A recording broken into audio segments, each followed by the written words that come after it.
Ngayong araw naman, inaasahan pa rin natin ang malaking posibilidad ng pag-ulan sa malaking bahagi ng silangang bahagi po ng Luzon, partikular na itong area ng Cagayan Valley Region, maging yung Cordillera, at ang bahagi din po ng Aurora, kasama yung Quezon at Camarines Norte. Ito ay dulot ng pinagsamang epekto ng shear line dito sa may silangang bahagi ng Northern Luzon, at ang bahagi naman ng silangang bahagi ng Central at Southern Luzon ay makararanas din ng mga pag-ulan dulot naman ng easterlies o yung hangin nagbumula sa karagatang Pasipiko. May mga pag-ulan ding mararanasan sa nalalabing bahagi po ng Cordillera at gayon din sa may area ng Batanes, dulot naman ng northeast monsoon, habang ang nalalabing bahagi ng Ilocos Region makararanas sa mga isolated o pulupulong may hinang pag-ulan dulot ng amihan.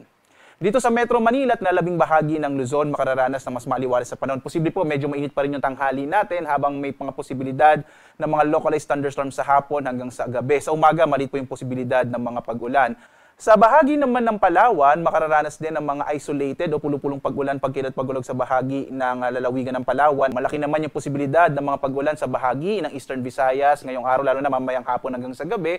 Lalo papalapit po itong low pressure area, so yung mga kaulapan ng LPA ay magdadala ng mga pag-ulan sa bahagi ng Eastern Visayas at maging sa bahagi po ng Bohol. Ang nalalabing bahagi ng Kabisayaan, makararanas naman ng mga localized rain showers and thunderstorms sa hapon hanggang sa gabi.